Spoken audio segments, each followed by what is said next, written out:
Barbara Shaw, and this is part of my fabric stash here. I've been asked very many times about how I choose fabrics and what I use them for, so I'm going to do you a little series of each colour. So the fabrics are organised by colour and not by weight or texture.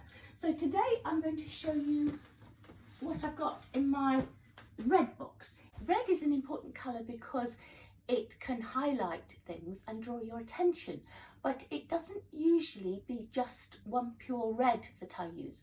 I use many different shades and many different textures, and I also change the look by adding something sheer like an organza. So for example, I might choose a pink organza overlaying a piece of red to get quite a different effect. And usually I choose fabrics which have got some sort of shine to them, or something like this one. And the edges of this one, because they fray so well, mean that I can use it to create a really soft impression.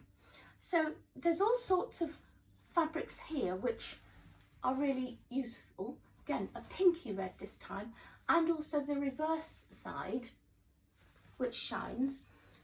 Now this one, that's a different red there, but you can see there's bits of gold on it that side, and then the other side is also useful. So I can cut out little tiny pieces just to highlight a picture. So that would be good in, for example, poppies, where I want to create some movement in the picture. Now the things which really don't work so well are velvets. So that piece, you'd think it would be okay, but it's not, because it's once you put it on a picture, it's very solid, and even the back doesn't really do very much either, so it sticks out, and unless you want that effect, it's not very useful.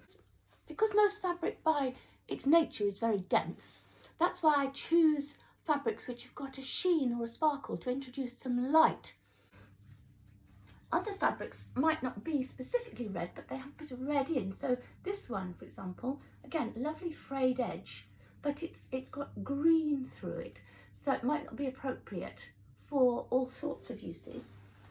Then even bits like this one, which is pinkish, I can cut out little tiny pieces with lines on if I want, or use the back for a softer effect. This shimmery purpley one, again, is lovely to go over a red or a pink. You can see like that.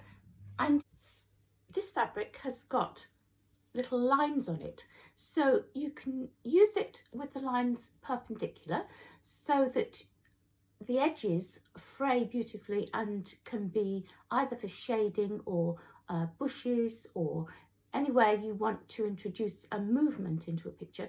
Or horizontally, it can be for water, for a river, for anything where you would like to emphasize the horizon.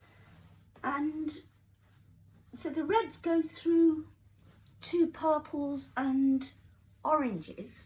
But again, this is a lovely piece that I was given, which has got little sparkles on it as well, but you can see, because it's got the purple bits in there, that's lovely in a landscape where you want to soften the effect of something red, so you use a little bit of purple in there. So I hope that's given you an idea of some of the fabrics which I use and what for.